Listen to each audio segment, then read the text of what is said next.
हरे कृष्णा कृष्णा कृष्णा हरे हरे, हरे राम राम राम हरे हरे, हरे कृष्णा कृष्णा कृष्णा हरे हरे, हरे राम राम राम हरे हरे, हरे कृष्णा कृष्णा कृष्णा हरे हरे। कुंडली गौर विठ्ठल श्री ज्ञानदेव तुकाराम, पंढरीनाथ भगवान की जय, माऊली ज्ञानेश्वर महाराज की जय, गोपाल कृष्ण भगवान की जय। नमः पार्वती पते शिव हर हर महादेव।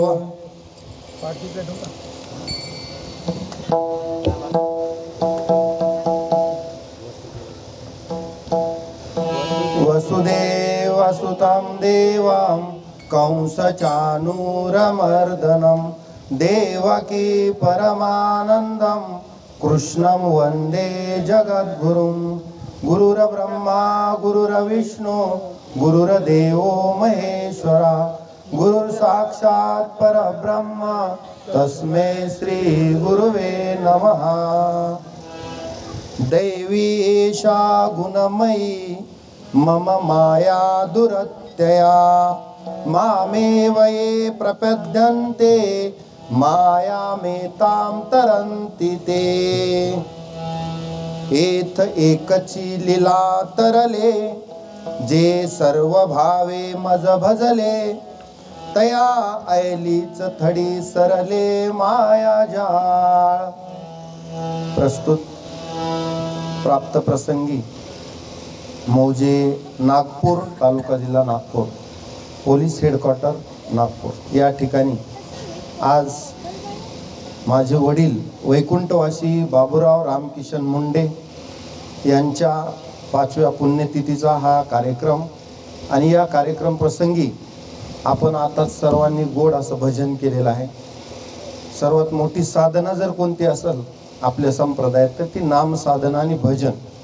तुका म्हणे येते भजन प्रमाण, काय थोरपण जाळावे ते। या न्यायानं आपण सर्व या ठिकाणी नागपूरकर जे बाबावर अतिशय प्रेम करतात, त्या सर्व प्रेमी स्नेही जणांनी या ठिकाणी टाळ मृदंगाच्या घोषामध्ये अगदी हार्मोनियम सर्व या ठिकाणी जमा झाले आणि सर्वांनी अगदी गोड भजन या ठिकाणी केलेलं आहे। मी सर्वांचा आभारी आहे। आमचा सर्व मुंडे परिवार, त्याच्यामध्ये मी आलो, माझे बंधू शत्रुघ्न बाबूराव मुंडे, आमच्या दोन्ही बहिणी सौमित्रा अंकुश फड, त्याच्यानंतर वर्षा नागनाथ नागरगोजे, आमचे भाऊजी अंकुशराव आणि नागनाथराव नागरगोजे या ठिकाणी उपस्थित आहेत। त्याचबरोबर सर्व भजनी मंडळ, माझी आई शालूबाई बाबूराव मुंडे या ठिकाणी उपस्थित आहे। त्याचबरोबर माझी भाऊजाई स्वाती हरिबा मुसळे म्हणजे स्वाती शत्रुघ्न मुंडे इकडलं नाव, या ठिकाणी उपस्थित आहे। आधी करून आमचा सर्व परिवार आणि आप्तजन, स्वकीय मित्र, सर्व नामधारक आणि बाबावर प्रेम करणारा समस्त नागपूरकर वर्ग, पोलीस लाईनमध्ये जवळपास तुम्ही जरी सर्वजण साहेब असलात तरी तुम्हाला सुद्धा मार्गदर्शन बाबांनी या ठिकाणी केलेलं आहे।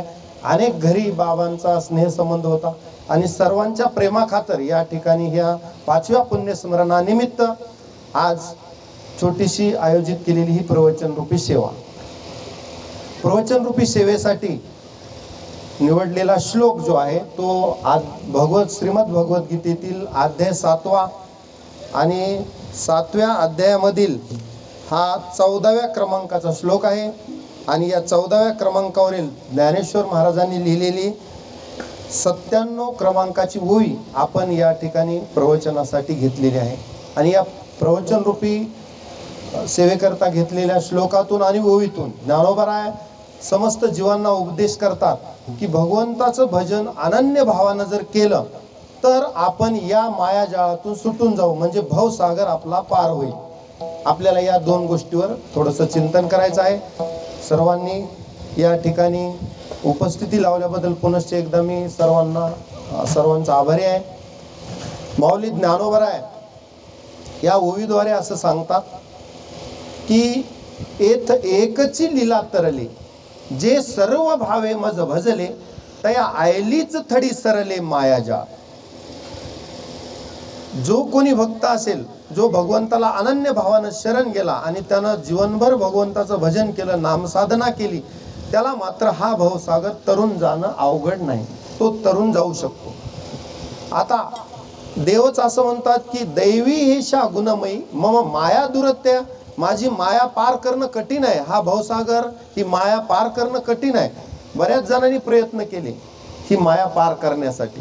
त्याच्यामध्ये माऊली ज्ञानोबरायांनी खाली ज्या ओव्यात चिंतन केलेलं आहे या श्लोकावर भगवद्गीतेच्या, तर खूप अवघड असं सांगितलेलं आहे की भवसागर पार करणं किती कठीण आहे. त्याच्यामध्ये काम क्रोधाचे विकार, काम क्रोधाधिक विकार, षडविकार आपल्याला आड येतात, अज्ञान आड येतं.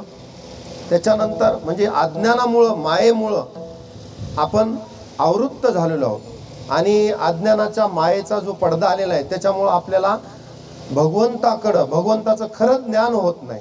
त्याच्यानंतर भ्रांती आहे, भ्रम आहे, अज्ञान आहे, अविद्या आहे. आणि स्वबळावर ज्यांनी ज्यांनी प्रयत्न केले, कोणी तप केले, जप केले, परंतु कुठं ना कुठं कोणी ना कोणी अडकला. स्वबळावर बऱ्याच जणांनी माया पार करण्याचा प्रयत्न केला, परंतु माऊली ज्ञानोबराय म्हणतात ही माया पार करणं कठीण आहे. मग त्याला उपाय काय सांगितला, तर उपाय सांगितला की मामेव ये प्रपद्यन्ते माया मेताम तरंती. ते जे भगवंताकडे येतात, अनन्य भावानं शरण जातात, त्यांना मात्र हा भवसागर अवघड नाही, ते तरुण जातात आणि बाकीचे अडकतात. आता तुम्ही म्हणाल आम्ही सर्वजण संसारी आहेत, आपण सुद्धा ह्या सगळ्या गोष्टीमध्ये मोह मायेमध्ये अडकलेलोच आहोत आणि ह्या मायेमध्ये पडल्यावर मग आपल्याला सुद्धा खऱ्या गोष्टीचं ज्ञान होत नाही. मग कधी होईल आपल्याला ज्ञान, तर मनुष्यानाम सहस्त्रेषु कश्चित यतति सिद्धये यततामपि सिद्धानाम कश्चिन्माम वेत्ति तत्वता. हजारात एखादा मनुष्य भगवत प्राप्तीसाठी प्रयत्न करत असतो आणि मग हजारात एखाद्याला भगवंताचं तत्वता ज्ञान होतं. एवढं ते अवघड आहे. आणि जर पाहिलं तर तुकोबाराय म्हणतात, तुका म्हणे सोपे आहे सर्वाहुनी.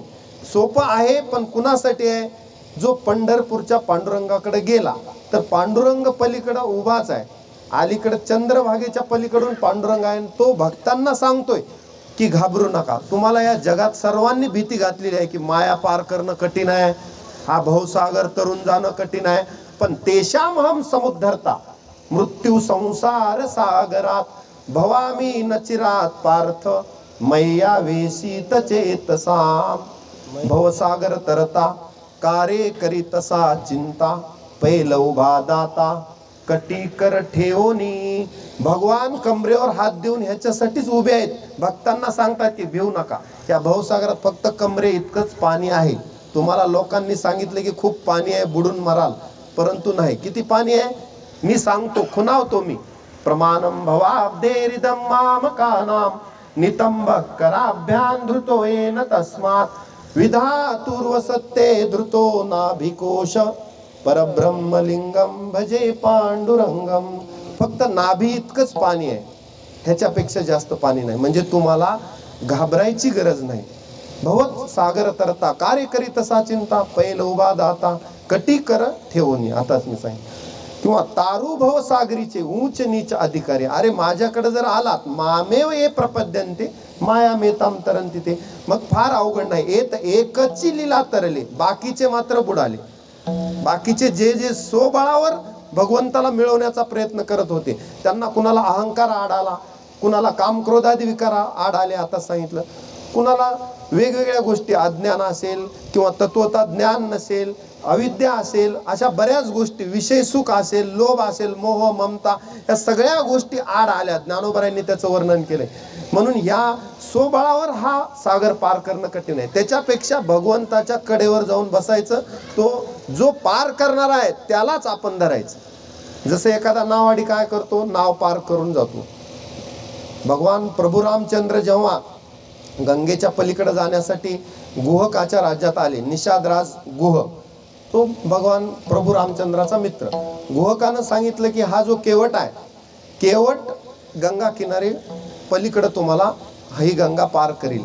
मग प्रभू रामचंद्र बसल्यावर त्यांनी स्वतः, मग त्या दोघांचा, केवटाचा आणि रामाचा संवाद झाला. किंवा तुमच्या पाय जर लागले तर दगडाची बाई झाली, शिळा होती मनुष्य झाली, ज्याचे चरणाचे चाली. माझी नाव आहे म्हणले, माझा उदरनिर्वाह याच्यावर आहे. मग ते कशासाठी निमित्त होते की प्रभू रामचंद्राचं चरण तीर्थ घ्यायचं होतं. मग पाय धुतले, चरण तीर्थ घेतलं, मग नावेमध्ये बसवलं. केवटानं पलीकडे सोडल्यावर त्यानं विचारलं, प्रभू रामचंद्र म्हणले मी रघुकुळातला राजा आहे आणि तुला दक्षिणा दिल्याशिवाय फुकट तुझी सेवा घेणार नाही. त्यानं सांगितलं मी सेवा घेणार नाही प्रभू, तुमची दक्षिणा घेणार नाही. कसं काय?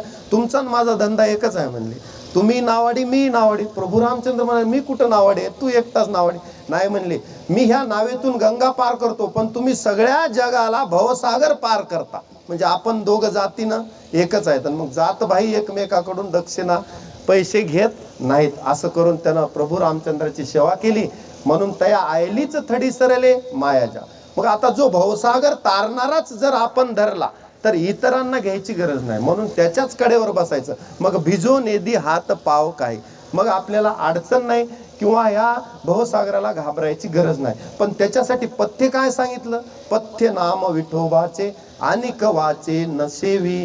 दुसरं सेवन करायचं नाही. मग तो हा उतरील पार भवसागर नदीचा. मग देव आपल्या ह्याच्यातून पार करून नेणारच आहे. एकदा मीराबाई ज्या अनन्य भक्त आहेत कृष्णाच्या, मीरेचं भजन म्हणलं की कोणी दंग होऊन जातो. कारण मीरा इतकं समरस भगवान श्रीकृष्णात कोणीच झालं नाही. पग घुंगरू बांध मीरा नाची रे आणि हरिगुण गावत नाचुंगी असा एक अभंग आहे. त्याच्यामध्ये मीरा म्हणते की मी कृष्णाला मनोमन वरले, आता मला इतरांना किंवा कुणाला जवळ करण्याची गरज नाही. मग घरच्यांनी खूप समजावून सांगितलं, अगं बाई तू राजमहालातली आहेस, असं आहे तसं आहे. तिला विष प्रयोग सुद्धा झाला. म्हणजे मीरेला विष दिलं. विष का प्याला राजाजीने भेजा, पण तरी सुद्धा ते विष देवानं पचवलं. मीराबाईसाठी घेतो विष प्याला असा देव. अशी मीराबाईची अनन्य भक्ती. कशासाठी सांगतो? ती मीराबाई सुद्धा म्हणते की देवा नाव किनारे लगाव प्रभुजी, नाव किनारे लगाव. ही नदिया गहेरी नाव पुरानी, डूबत जहाज तराव प्रभुजी, नाव किनारे लगाव. की माझी ही नाव कोणती नाव? हा भवसागर. मला ह्याच्यातून पार करून ने देवा. जन्म मृत्यूच्या सागरातून बी दूर ने, संसारातूनही एक वेळ करी या दुःखा वेगळे, दुरिताचे जाळे उगवोनी. देवा मला ह्याच्यातून पार. कारण का माझी बेजारीच एवढी काढली हे मायेनं आणि संसारानं प्रपंचानं. किती बेजारी काढली प्रत्येक माणसाची. संसाराचा धाक निरंतर आमाशी, मरण भले परी काय अवकळायची. कारण या संसारामध्ये प्रत्येक माणसाला काही ना काही भव लागलेला आहे. भव म्हणजे हे पाहिजे ते पाहिजे ते पाहिजे. किती जरी मिळालं तर आणखी पाहिजेच. मरण जरी जवळ आलं तरी माणसाला हाव पलीकडच आहे. म्हणजे मरण अलीकडं हाव पलीकडं असं आहे. म्हणजे याच्यातून सुटका होण्यासाठी मग उपाय काय? कारण प्रत्येक माणूस आज बघा सगळं सुखसोयी आहेत प्रत्येक माणसाला, पण सुख आहे का?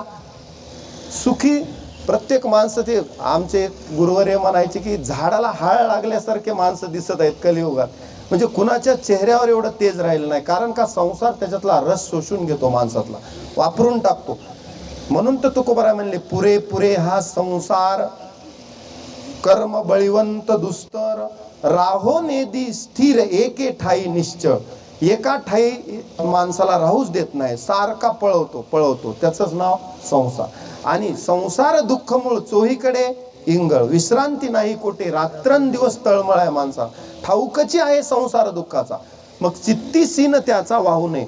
मग ह्या संसारात आपण तर पडलो, मग आता ह्याच्यातून तरुण तर जायचंय. तरुण जायचं असल्यास मग मनवोनी शरण जावे, सर्व भावे देवासी. म्हणून तर माऊली म्हणतात येत एकची लीला तरले, जे सर्व भावे मज भजले. मनवोनी शरण जावे सर्व भावे देवासी, तो हा उतरील पार भव दुस्तर नदीचा. मग तो मात्र आपल्याला ह्या भवसागरातून तारून नेईल याची पक्की खात्री आहे. कारण एकंदर सिक्का पाठविला हे लोका, आलो म्हणे तू कामी नामाचा धारक. तुकोबाराय म्हणले मला पाठवलंय त्याच्यासाठी आम्ही वैकुंठवाशी आलो, याची कारण अशी बोलिले जे ऋषी साच भावे वर्त आहे. या मार्गाने तुम्ही चला, मग येण्याची पंथे चालू जाता, मग कुणाला भ्यायचं नाही. न पडे गुंता कोठे काही. मार्ग दावूनी गेले आधी दयानिधी संत ते. आपल्याला जो मार्ग दाखवला त्याच मार्गाने जायचं. म्हणून भजन हा भजनी साधना, भजनाशी गा दुसरी परीची नाही. सगळ्या गोष्टीला पर्याय दिला. आता इथे एखादा रोड चालू आहे काम, तर त्याला पर्यायी मार्ग काढून दिलेला असतो की नाही? पण भजनाला पर्यायी मार्ग नाही. भजनाची गा दुसरी परीची नाही, त्याला पर्याय नाही. भजन करावंच लागेल. मग तो राष्ट्रपती जरी असला तर भजनाला दुसरा पर्याय नाही. नाही मी अमुक काम इकडून करतो तिकडून करतो. म्हणून भजन हे मुख्य साधन आहे आणि भजनच तारणार आहे. म्हणून या भजनासाठी आपण सर्वजण इथं आलात. ही साधना साधी नाही, सहज नाही, कारण ही सहज मिळतच नाही. याच्यासाठी फार जन्मजन्मांतरीचं पुण्य पाहिजे. बहुत सुकृताची जोडी म्हणून विठ्ठली आवडी, तेव्हाच इथं येते माणूस. नाही तर या मंडपाच्या भोवती फिरून जाईल पण मधात येत नाही. काय येत नाही? कारण त्याच्यासाठी जे जन्मसहस्त्र ओळखी जे एक वेळ मुखाशी यावया. माऊली ज्ञानोबराय म्हणले की हे नाम एवढं सोपं नाही. जयाचे वाचे पुढा भोजे नाम नाचत असे माझे. जे जन्मसहस्त्र ओळखी जे एक वेळ मुखाशी यावया. एकदा मुखाला राम असं यायला नाम, या 1000 जन्माचं पुण्य पाहिजे. म्हणून कुणाच्याही मुखाला नाम येत नाही. आणि ज्याच्या मुखाला एकदा जरी आलं, त्या आजामेळासारखं अंतकाळी ज्याच्या नाम आले मुखा, तुका म्हणे सुखा पार नाही. मग कधीतरी जन्मात नाम साधना केली तर मग आता निश्चिंतीने पावल विसावं. मग त्याला घाबरायची गरज नाही. कारण देवा पुढे गेल्यास काय जबाब देणार आहे? काय जाब देशील यमदूता, तिथं गेल्यास काय करणार आहेत? आपण मारिती तोडीती झोडीती यमाचे किंकर बहुसाल. निष्ठुर आहेत ते, एवढे सोबत नाही. त्या यमाशी करुणा बाहेर काढिता कुडी प्राणा, त्याला काही करुणा नाही. मग अशा ठिकाणी तुम्ही काय जबाब देणार आहेत? जेव्हा माणूस या त्याला देवानं विचारेल किंवा तुला एवढा चांगला नरदेह दिला, नरदेह निदान लागले हाती, उत्तम सार उत्तम गती, देवची होईन म्हणती ते होती, तरी का चित्ती न धरावे? का न धरावे चित्ती? म्हणून चित्ती धरावे. मग एवढा चांगला नरदेह दिलाय, परंतु आपण तयाचा मातेरा केला मुळे. नरदेह दिलाय, राव रंक हो का उच्च नीच याती, पण भक्तीविन माती मुखी त्याच्या. नाथ महाराज हरिपाठात म्हणतात की किती जरी मोठा असला भक्ती करत नाही तर भक्तीविन माती मुखी त्याच्या. म्हणून भक्ती हे प्रधान साधन आहे. भक्ती जीवनात महत्वाची आहे. आणि एकदा भक्तीच्या वाटेला ये, भक्तीची वाटे लाग, जी या पावशी अव्यंग निजधाम माझे. मग त्याच्यासाठी बी एवढ्या गडबडीनं लाग, म्हणजे फास्ट तातडीनं, तरी झडझडोनी वहिला निघ. ये भक्तीची वाटे लाग, जिया पावशी अव्यंग निजधाम माझे. देवाकडे जायचंय ना, लवकरात लवकर करावी तातडी परमार्थाची. जास्त वेळ दौडायचा नाही. कारण तुका म्हणे क्षण क्षणा जातो काळ, गोडी ते रसाळ अंतरेल. तुझीच गोडी तुला मिळणार नाही. हरिनामाचे अमृताहुनी गोड नाम तुझे देवा. पण आपलं मन बदमाश आहे. मन तिकडे जात नाही, विषयाकडे जाते. इंद्रिय त्याला बहिर्मुख आहेत, विषयाकडे खेचून खेचून त्याला देवाकडे येऊ देत नाहीत. म्हणून तर तुकोबरायचे बंधू कानोबराय म्हणतात, काय काय करीतो या मना, परी ना ऐके नारायणा, करू नये त्याची करी विवंचना, नेऊ पतना आदरिली. मनच काय आपल्या बंधाला मोक्षाला कारण आहे. म्हणून मनावर कंट्रोल आणि मन देवात लावणं ही सगळ्यात कठीण साधना आहे. आणि एकदा त्याच्यात लागलं की मग मन मना भाव मद बघतो मध्याजी माम नमस्करू. एकदा मन मयेव मन आदत्सो मयी बुद्धिम निवेश. देवाला काय पाहिजे तुमचं? देवाकडे काय कमी आहे? त्यानं सगळं आपल्याला दिले. चाले हे शरीर कोणाची सत्ते, कोण बोलविते हरिविन, देखवी ऐकवी एक नारायण, तयाचे भजन चुकून. त्यानं दिले तर त्याला आपलं काय द्यायचं? तर मन आणि बुद्धी द्यायची. मन मयेव मन आदत्सो मयी बुद्धिम निवेश. एवढंच देवाला अपेक्षा आहे की कधीतरी एकांतात त्याला चित्त एकाग्र करून देवाचं ध्यान करावं. मग हे ध्यान अशा कथेमध्ये, कथा देवाचे ध्यान, कथा साधना मंडन, इथं आलं तर ध्यान लागेल. म्हणून तर कथा कीर्तन प्रवचन ही साधनाच ह्याच्यासाठी आहे की मन देवात लागलं पाहिजे. कारण ते एवढंही सोपं नाही. अर्जुन म्हणतो देवा चंचल मी मन कृष्ण प्रमाथी बलवत दृढम तस्याम निग्रहम म्हणणे वायुरी व सुदुष्कुरम. वाऱ्याची एकदा मोड बांधता येईल पण मनाला कंट्रोल करणं त्याला ब्रेकच नाही म्हणले. आत्ता इथं असते लगेच घरी जाऊन कुठंतरी दुसरीकडं हिमालयात जाऊन येते एका क्षणात. त्याचा वेगच तसा आहे. एवढं वा मन चंचळ चपळ, जाता येता न लगे वेळ. बघा आमचे गडदे मामा भजनात खरंच भीष्मच आहेत, भीष्माचार्य आहेत, भजन भीष्म आहेत. अतिशय सुंदर जुना पहिला पहाडी आवाज आज ऐकायलाही मिळाला. आपल्या सर्व भजनी मंडळांचं सगळ्यांनीच छान म्हणलं, पण एक जुन्या पद्धतीचं गायन. तरी आता थोडंसं आणखी कसं असते, वयानुसार आवाजात जो आणखी जोम असतो तो माणसाचा वयानुसार थोडा कमी होतो. पण खूप छान त्यांची साधना आहे आणि ती साधनाच तुमच्या चेहऱ्यावर दिसत असते, ते सांगायची गरज नाही.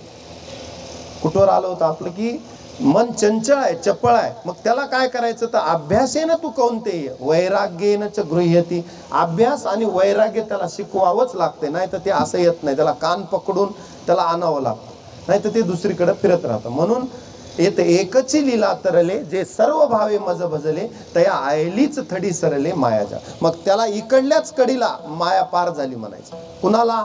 जे सर्व भावे मज भजले. देव 18व्या अध्यायात अर्जुनाला सांगतात, सर्व धर्मान परित्यज्य मामेकम शरणम व्रज मग अहम त्वाम सर्व पापेभ्यो मोक्षयिष्यामि मा शुचः. मग मात्र तुला मी ह्या सगळ्या पापातूनही मुक्त करील आणि भवसागरही तारून नेईल. पण त्याच्यासाठी सर्व धर्मान परित्यज्य मामेकम शरणम व्रज. जो होय मज अनन्य शरण त्याचे निवारी मी जन्म मरण या लागी शरणागता शरण्य मीची एकू. देवच असा आहे की तो हे सगळं पार करून नेणार आहे. जन्म मृत्यूच्या ज्या खेपा आहेत आपल्या, किती वेळा जन्म यावे, की नित्य व्हावे फजित किंवा किती व्हावे फजित, किती जन्म झाला फेरा गणित नाही जी ना दातारा पडिलो आवर्ती भोरा बहु थोरा ओळसिया. खूप बेजारी झाली आपली, बहु केली वनवन पाय पिटी झाला सीन, खूप सीन झालाय. मग आता खांदी भार पोटी भूक काय खेळायाचे सुख. आता आपण 2 तास झाला बसलो, 10 मिनिट प्रवचन होईल, पुन्हा हरिपाठ, नंतर भोजन. कारण आता खूप वेळ झाला की आपलं लक्ष कुठं जाते, भूकेकडे जात असते. म्हणून थोडक्यात आपल्याला सार की आपली ही साधना जी आहे ती किती महत्वाची आहे. संप्रदायाची मुख्य साधनाच भजन आहे आणि म्हणूनच भजनाला धरलं की मग कुठेही फिरा जगात काही अडचण नाही. असो भलते ठाई कुठेही राहा, किंवा आनंदे निर्भर असो भलते ठाई, आनंदी निर्भर असो भलते ठाई, अशा ठिकाणी कुठेही राहा, काही अडचण नाही. मग देवाला धरून आपण जेही संसार केला तो मात्र फलद्रूप होत असतो. म्हणून ह्याही संसारात असार जरी असला, ब्रह्म सत्यम जगन मिथ्या जीव ब्रह्मेव ना परा असं जरी असलं तरी जगत एका कारणानं आपल्यासाठी चांगलंच आहे. कसं की या जगामध्ये आल्यावर ब्रह्मानं मायेचं सहाय्य घेतलंय, म्हणून तर हे जग आपल्याला खरं खोट्याचं मिश्रण आहे. म्हणून ब्रह्माचं अधिष्ठान आहे या जगाला. म्हणून ही सृष्टी निर्माण करणाराही तोच आहे आणि निर्माण करून कुठं बाजूला गेला नाही, त्यातच तो व्याप्त आहे.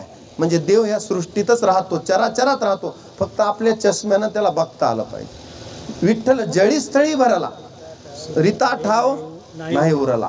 सगळीकडे देव आहे, जिकडे पाहे तिकडे देव. फक्त देवाचा असा आहे की प्रेमसूत्र दोरी नेतो तिकडे जातो हरी.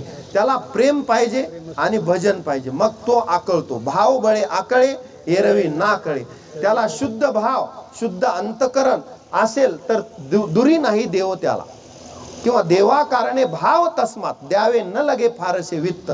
झाले एक चित्त तरी बहुत एवढ्यासाठी नका करू आता हातगा. फक्त एक चित्त करा आणि त्याला भाव द्या.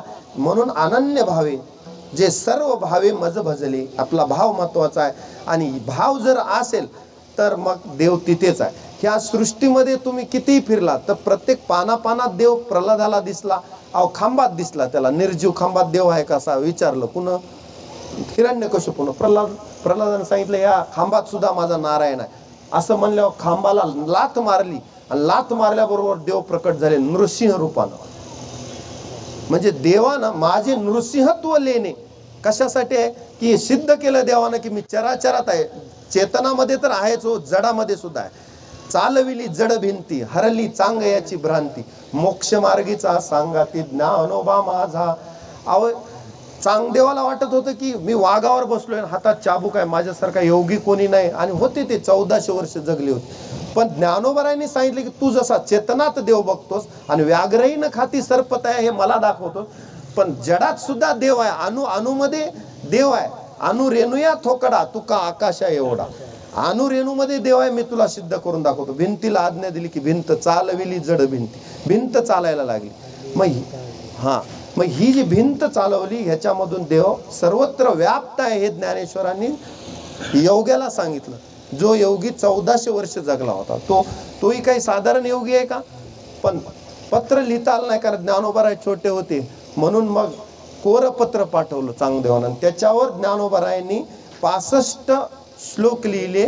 त्याला चांगदेव 65 होया. ते चांगदेव 65 ग्रंथ झाला. जसा अमृतानुभव आहे, हरिपाठ आहे, ज्ञानेश्वरी आहे, तसा एक चांगदेव 65 ग्रंथ आहे ज्ञानोबारायचा. अशी हरिनाम वेली पावली विस्तार, फळे पुष्पी भार ओलावली.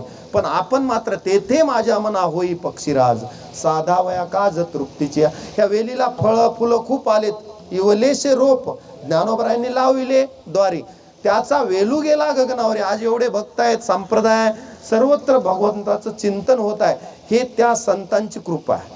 म्हणून संतांची ही कृपा असल्यामुळं मज निरंतर जागविते. आणखी ते जाग करीतच राहतात.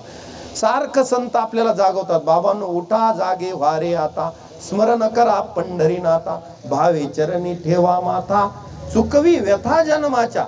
फार भ्रमात राहू नका, आयुष्य जाता आहे पहा, काळ जपतसे महा, स्वहिताचा घोर व्हा, ध्यानी रहा श्रीहरीच्या. कारण स्वहिताचा आपुल्या हिताचे न होती सायास. आपण सायासानं काय करतो? सायाशे करीशी प्रपंच दिननिशी. प्रपंच कसा वाढेल हे बघतो, पण हरीशी न भजशी कवल्या गुणे. हरीकडे लक्ष नाही, आणि जे आपल्या सोबत येणार आहे त्याच्याकडे आपलं लक्ष नाही, पूर्णपणे अंधार आहे. आणि जे आपल्या सोबत येणार नाही, अशाश्वत आहे, नाशिवंत आहे, त्याला आपण धरून बसलो. आणि ते कधीही धोका देणार आहे. पंचमहाभूताचं शरीर आहे, पण एक दिवस टाकून जावं लागणार आहे. कारण जातस्य ही ध्रुव मृत्यू, ध्रुवम जन्म मृतश्च, तस्मात परिहार येते न त्वम शोचितो मरशी. ते जाणार आहे. उपजे ते नाशे, नाशिले पुनरपि दिशे, हे घटिका यंत्र जैसे परिभ्रमेगा. हे पुन्हा पुन्हा पुनरपि जननम पुनरपि मरणम पुनरपि जननी जठरे शयनम, इह संसारे खलु दुस्तारे, कृपया पारे पाहि मुरारे, भज गोविंदम भज गोविंदम भज गोविंदम मूढमते. आद्य शंकराचार्य म्हणतात की कधीतरी गोविंदाला भज, म्हणजे भजन कर. येत एकची लीला तरली, भज गोविंदम. कधीतरी गोविंदाचं भजन कर. कधीतरी अरण्यात जाऊन बिल्वपत्र आण, गंगेचं पाणी आण, आणि महादेवाला एकदा तरी एक बिल्वम शिवार्पणम, एक तरी बिल्वपत्र पुष्प एकदा तरी आपल्या हाताने अर्पण कर. आयुष्य गेलं तरी सुद्धा भक्ती नाही, आयुष्य गेलं भक्तीविना मातीमुखी त्याच्या. मग आयुष्य जाते, परंतु कल्याणाचा मार्ग सापडत नाही. माणसाला वाटतं ह्याच्यात कल्याण, त्याच्यात कल्याण, त्याच्यात कल्याण, परंतु कल्याण कुठं आहे ते अंतकाळी करते. कळो येईल अंतकाळी, प्राण प्रयाणाचे वेळी. पण तेव्हा उपयोग आहे का गडदे मामा? पुन्हा कळून काय फायदा आहे का? काहीच फायदा नाही. पुन्हा अहो माणसाच्या तोंडात दात गेले, अंगम गलितम पलितम मुंडम, अशी स्थिती झाल्यास पुन्हा काय उपयोग आहे? मग कळो येईल अंतकाळी, पण प्राण प्रयाणाची वेळी राहती निराळी रांडा पोरे सकळ, शेजीची कामिन दूर राहे, धनानी भूमो पशुवश्च गोष्टी, या इत्यादी गोष्टी आहेत. मग कर्मानुगो गच्छती जीव एका. आपलं कर्म घेऊन आपल्याला जावं लागतं आणि तिथं झाडा द्यावा लागतो. मग मला सांगा, ज्याच्यासाठी वाल्या कोळी म्हणत होता की मी एवढं बेजार व्हायलो, त्या कुटुंबातलं पाप घ्यायला कोणी तयार झालं का? नाही म्हणले, आम्हाला माहित नाही, तुम्ही बघा. मग त्या दिवशीपासून वाल्या कोळ्या निश्चित केलं नारदाची भेट झाल्यावर की आता मी राम नाम घेणार. उलटा पहिल्यांदा तर मंत्रच येत नव्हता, रामकृष्ण हरी म्हणायला येत नव्हतं, मरा मरा मरा म्हणित राम राम झालं. आणि असं करत करत विश्ववंद्य वाल्मिकी झाले आणि रामायण लिहिलं, केले रामायण रामादि. एवढे वाल्मिकी विश्ववंद्य झाले.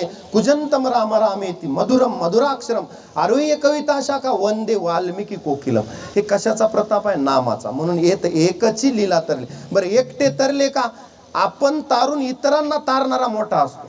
एकटा कोणी नामसाधना करून तारून जाईल. म्हणून ते माईक बीक लावून भजन कशासाठी आहे की कुणाच्या इथं पशु पक्ष्याच्या जरी कानावर पडलं एकदा रामनाम, त्याचा उद्धार होऊन जात असतो. कुणाचाही अव त्या पोपटाला नुसतं राघव राघव म्हणत म्हणत गणिकेचा उद्धार झाला. कुणाला? पोपटाच्या उद्देशानं म्हणली वेश्या गणिका ती सत्य लोकांनी. म्हणजे एवढा प्रताप आहे नामाचा. म्हणून हे नाम साधना साधारण नाही. हिचं महत्त्व जाणलं पाहिजे आणि आपण ते त्या मार्गाने गेलं पाहिजे. ह्याच्यासाठी हा सगळा खटाटोप कशासाठी आहे? याजसाठी केला होता अट्टास. याच्यासाठी तर अट्टास आहे. म्हणून आमच्या बाबांनी ही नामसाधना केली, इथं मंदिरामध्ये सेवा केली. आपण सर्वांनी त्यांच्यासोबत हरिपाठ, काकडा, जसं येईल तसं आपण म्हटलं. मग ही साधना 4-5 वर्ष त्यांनी केली. कदाचित त्यांना वाटलं असेल आयुष्याचा उत्तरार्ध जो आहे उरले ते हरी तुम्हा समर्पण.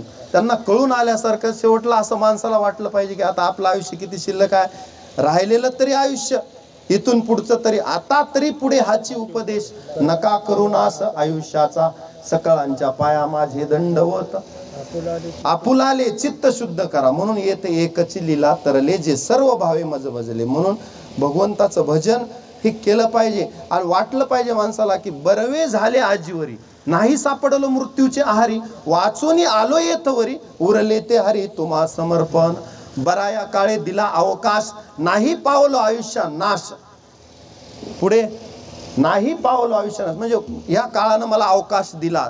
जो काळ असे दुरी ठेला, तव तू हरिगुण गाय ऐक वहिला. एकदा काळ आला की गच्ची दाबतून माणसाला घेऊन जातो. मग काय, काळाची सत्ता अशी आहे की काळ सगळ्यात प्रबळ आहे या जगात. तो कुणालाच सोडित नाही. काळ घेतल्या न सोडी.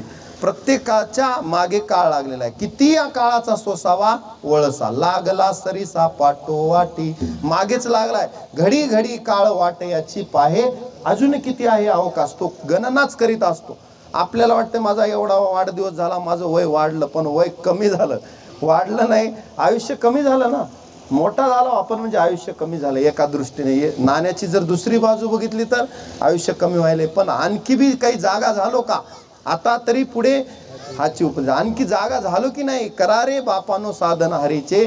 मग काहीतरी आता तरी करा. काही थोडा बहुत लाग पाठ, जास्त राहिला काही थोडा बहुत लाग पाठ, करा भक्तिभाव धरा बळकट, जरी करणे असेल गोड शेवट गा. शेवट जर गोड करायचा असेल तर करा, आणि शेवट गोड करायचा नसेल तर नका करू. सोपं आहे. दोन्ही सुद्धा संतांनी आपल्या समोर मांडलं की सांगितलं किंवा नका डोळे दुरे भरून राहू. तुका म्हणे इह लोकीच्या व्यवहारे, नका डोळे दुरे भरून राहू. जास्त भ्रमात राहू नका, भ्रमधरीशी या देहाचा. विठ्ठल म्हणे कारे वाचा, पडवणी जाईल कलेवर, विठ्ठल उच्चारी पासार. हे ज्ञानोबरायांनी सांगितलं. असं किती सोपं सोपं करून आपल्याला संतांनी सांगितलंय. हा उपदेश फक्त आपण फळाला का येत नाही, त्याचं ध्यान धरून चिंतन करत नाही. एकाग्र मनानं याचं चिंतन केलं पाहिजे. म्हणून तर मुनी मुक्त झाले भेने गर्भवासा. त्यांनी चिंतन केलं. तुकाराम तुकाराम तुकाराम तुकाराम नाम घेता कापेयम, धन्य तुकोबा समर्थ जेने केला हा पुरुषार्थ. अहो तुकोबा आहे स्वतः नाम घेत घेत देवच झाले, आणि त्यांचं नाव घेतल्यावर आपल्याला काळ आपल्याकडे बघू शकत नाही. एवढी म्हणजे काळावर सत्ता, काळावर विजय. हा देहच त्यांनी काळाच्या ताब्यात दिला नाही. प्रयाण काळी देवे विमान पाठविले, कलीच्या काळा माझे अद्भुत वर्तविले, मानव देह घेऊन निज धामा गेले, निळा म्हणे सकळ संत तोषविले. किंवा म्हणे रामेश्वर भट्ट सकाळपासून गेला तो विमानी बैसोनिया. ही शरीर सुद्धा वास्तविक इथला नियम आहे की शरीर इथंच टाकून जावं लागतं. अवतार जर येथे आले अवतार उरोनिधी, एर ते पामर जीव किती. पण तुकोबराय अपवाद आहेत, ज्ञानोबराय अपवाद आहेत, असे बरेच संत अपवाद आहेत ज्यांनी देह काळाच्या ताब्यात दिला नाही. काळ गुलाम सलाम करी तुक या घरी राबत असे. अशी काळावरही ज्यांनी विजय मिळवला, तो कशामुळे मिळतो तर हरिनामामुळेच. तुकोबरायला विचारलं एवढं सगळं तुम्ही आत्मविश्वासानं म्हणता, कशाच्या बळावर? तुकाराम म्हणले नामाच्या बळावर. महाराज म्हणले नामाचे निवळे अंकित केले कळी काळ. नामाच्या बळावरच आम्ही देव आपला केला. म्हणून येत एकची लीला तरले, जे सर्व भावे मज भजले, त्या आयलीच थडी सरले मायाजा. आता थोडक्यात 5 मिनिटं संपतो. त्या आयलीच थडी सरले मायाजा. मग एवढा अवघड मायाजाळ तुम्ही कसं पार केलं? बऱ्याच जणांना वाटतं आम्ही एवढे दिवस यज्ञ केले, तप केले, जप केले. ज्यानं यज्ञ केला, यज्ञो दानम तपस्येव पावना आणि मनीषी नाम, त्याला स्वर्गही मिळाला. स्वर्ग भोग करिता यज्ञ स्वर्ग भोग आड येते. जप केलं, तप केलं, कुठंतरी काम क्रोधानं गाठलं. कुणा 12 वर्ष विश्वामित्रानं तप केलं पण कामानं गाठलं. कुणाला कशानं. येडका मदन मध्ये त्यांची यादी आहे की कामानं किती जणांना बाधक ठरला. म्हणून शुकदेवानं मात्र येडका आणीला आकुळून एकच आशा येतं त्याच्यामध्ये. खरं तर 4 जण आहेत. 4 जणांची यादी नाथ महाराजांनी सांगितली आहे. त्याच्यात शुकाचार्य एक आहे. 4 जणांची कोणती? आशी ही थट्टा भल्या भल्याशी लाविला बट्टा. थट्टेमधून सुटले 4 जण. कोण कोण? भीष्म, हनुमान, चौथा कार्तिक स्वामीजान. शुक, भीष्म आणि हनुमान, चौथा कार्तिक स्वामीजान, असे 4 जण. त्यांना कुठलं याशी नाही बट्टा. बाकीचे मात्र कशात कशात अडकले. म्हणून ही माया पार करणं कठीण का सांगितलं देवा? मग माया दुरत्य कशामुळे सांगितलं? ती ही एवढी अवघड आहे. म्हणून स्वतःच्या बळावर तिला पार करण्याचा प्रयत्नच करायचा नाही. सोपं काम करायचं. देवाच्या कडेवर बसायचं, देव घेऊन जातो. आता या लहान लेकराला जरा आई घेऊन जाते बाहेर फिरायला, त्याला कंटाळा आला की बाप किंवा आई कडेवर घेतात की नाही, त्याला चिंता आहे का मला एवढ्या दूर जायचे, मला जितकं चालणं होईल तेवढं मी चालतो, उरलेलं तू बघ. आईला भूक लागेल बाळाला म्हणून आई पिशवीत बिस्किट पुडा घेऊन जाते की नाही, म्हणजे त्याची काळजी आईला करावी लागते. प्रवासात बाळाला भूक लागेल, तहान लागेल, त्याची काळजी कुणाला? आईला. भक्ताला नाही. तसं एकदा मी देवाच्या जवळ गेलो, मग तुका म्हणे घालू तयावरी भार, वाहू हा संसार देवा पायी. मग त्याला काळजी पुढची. आता कसं करायचंय, कसं तारून न्यायचंय, तो नेणार आहे. नेणारा कोण आहे? तो आहे. कारण तेशामहम समुद्रता मृत्यू संसार सागरात, या मृत्यू सागरातून तारून नेणारा देव आहे. मात्र अनन्य भावानं त्याला शरण जाण्याची आट आहे. जो अनन्य भावानं शरण गेला, मग मात्र जो होय माझा अनन्य शरण, त्याचे निवारी मी जन्म मरण, या लागी शरणागता शरण्य मीची एकू. अशा पद्धतीनं या ओळीमध्ये माऊली ज्ञानोबराय सांगतात की येत एकची लीला तरले. बाबा ते तरले आणि ते सहज त्यांचं खेळणं झालं, सहज तरले. काही त्यांना सायात जास्त करावे लागले नाहीत. जे सर्व भावे मज भजले तया आयलीच थडी सरले मायाजा. आता ह्याची उदाहरणं ज्यांनी ज्यांनी तरुण गेले माया. शुकदेवाला असं वाटत होतं की 12 वर्ष आईच्या पोटातच राहिली. कशामुळं? मायेला त्यांना वाटत होतं की जन्म मृत्यूचं दुःख किती मोठं आहे, किती मोठं आहे. म्हणून आपण सुद्धा गर्भात म्हणतो ना, एक वेळ करी या दुःखा वेगळे दुरिताचे जाळे उगवणी. अहो मांस मळमूत्र जाना, काय सांगू गर्भीची यातना, मज भोगिता नारायणा, तुझं क्षण क्षणा ध्यातशी. तेव्हा मी खूप तुझी देवा आठवण करत होतो. पण आईच्या पोटातून बाहेर आल्याच्या मायेचा प्रभाव एवढा आहे की मग केव्हा केव्हा म्हणायला लागलो. पण पोटात म्हणत होतो. पुन्हा मात्र काय प्रभाव झाला? तर मायेचा प्रभाव झाला. म्हणून ही माया पार करणं कठीण आहे. त्या मोह ममतेमध्ये माणूस गुंततो आणि गुंतला, विषयात गुंतला. 5 विषय शब्द स्पर्श रूप रस गंध, त्याच्यात माणूस गुंततो. शब्दाला हरिण भुलला, त्याचा नाश झाला. स्पर्शाला हत्ती भुलला, त्याचा नाश झाला. रूपाला पतंग भुलला, त्याचा नाश झाला. रस मासा रसाला भुलला, गळ अडकला, त्याचा नाश झाला. रूपरस गंध, कमळामध्ये भुंगा जाऊन मध्ये बसला, रात्रभर मध्येच अडकला. वास्तविक त्याला बाहेर येणं अवघड आहे का? भलतैसे काष्ट कोरडे, त्याच्यासाठी काहीच अवघड नाही. भ्रमर भेदी कोडे परी कळिकेची भ्रमर गुंतले सुमन कळिके. पण मध्ये त्या सुगंधाला भुलतो आणि कमळ मिटून बसल्यावर मग त्याचा नाश होतो. म्हणजे असे हे तर 5 तर माणसात आहेत. 5ही विषय जर आपल्या जवळ असतील तर आपल्याला हे विषय किती भुलवतील, हे इंद्रिय किती बहिर्मुख करतील. म्हणून या इंद्रियांना सुद्धा इंद्रियान इंद्रियार्थेभ्यस्तस्य प्रज्ञा प्रतिष्ठिता प्रजहाती यथा कामान सर्वान पार्थ मनोगता. देवाला अर्जुनाने विचारलं हे कसं करायचं? स्थित प्रज्ञ कसं व्हायचं? स्थित प्रज्ञस्य का भाषा समाधिस्तस्य केशवा स्थितदी किम प्रभासेत किमासीत व्रजेत किम. मग देवानं त्या स्थित प्रज्ञ कसं व्हायचं, कासवासारखे इंद्रिय कसे आवरायचे. यदा संवरते चायम कुर्मंगानी व सर्वशा इंद्रियान इंद्रियार्थेभ्यस्तस्य प्रज्ञा प्रतिष्ठिता. असं बऱ्याच मार्गदर्शन देवानं भगवद्गीतेत केलेलं आहे. वेळेअभावी आता आपण या ओळीचा भावार्थ थोडक्यात झालेला आहे. आपण पुनश्च एकदा सर्वांचे या ठिकाणी मी आभार व्यक्त करतो आणि ही छोटीशी प्रवचन रूपी सेवा संपवतो. कारण आपल्याला पुन्हा हरिपाठ घ्यायचा आहे आणि लगेच पुन्हा आरती झाल्यावर भोजन. अशा पद्धतीनं आपण सर्वजण आलात या ठिकाणी आणि सर्वांनी भजन आणि प्रवचन रूपी सेवेला उपस्थिती लावली, त्याबद्दल सर्वांचे आभार. ओम सहनावतु सहनो भुनक्तु सह वीर्यं करवावै तेजस्विनावधीतमस्तु मा विद्विषावै. ओम शांती शांती शांती. विठ्ठल विठ्ठल विठ्ठल. कुंडलीक वरदाय विठ्ठल.